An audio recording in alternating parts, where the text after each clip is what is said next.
做业务久了，我们很容易陷入一种惯性，这个客户好搞定，那个客户很难缠，我们的大脑开始变得僵化。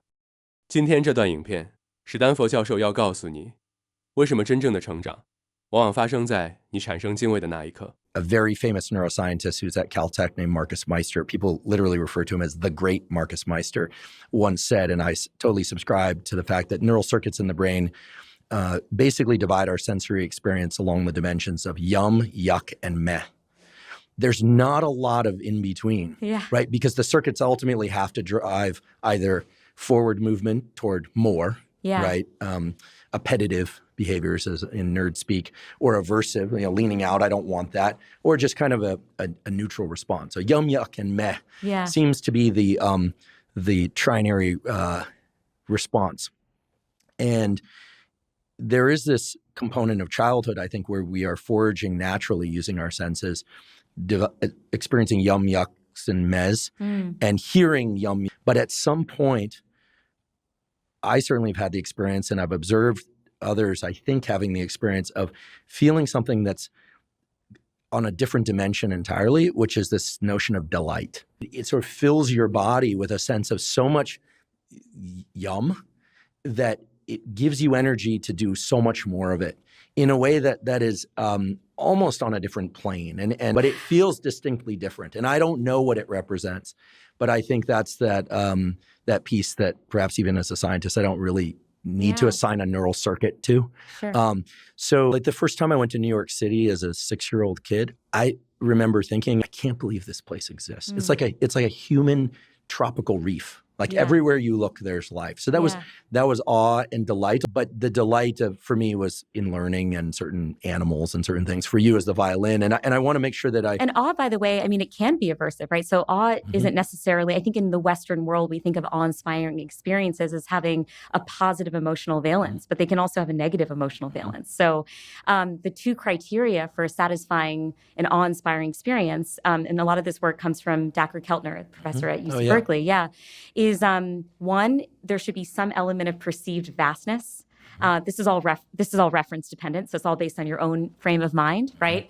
But there's this sense of like mystery and wonder at just how vast either the physical apparatus is, right? Like Times Square, it's this massive, set of buildings, and it kind of overwhelms your senses because of all the lights and sounds that are hitting your visual system and your auditory system.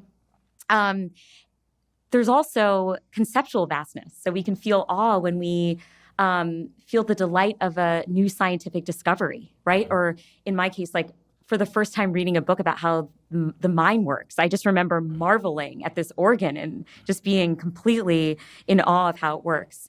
And then the second criteria for an awe-inspiring experience, which I think might have been met as well when you were in when you were in New York, is what's called a need for accommodation. So it's just a fancy way of saying that we have a certain mental model of the world, and typically in the presence of awe, we need to assimilate this new information with our existing model because it challenges it in some way.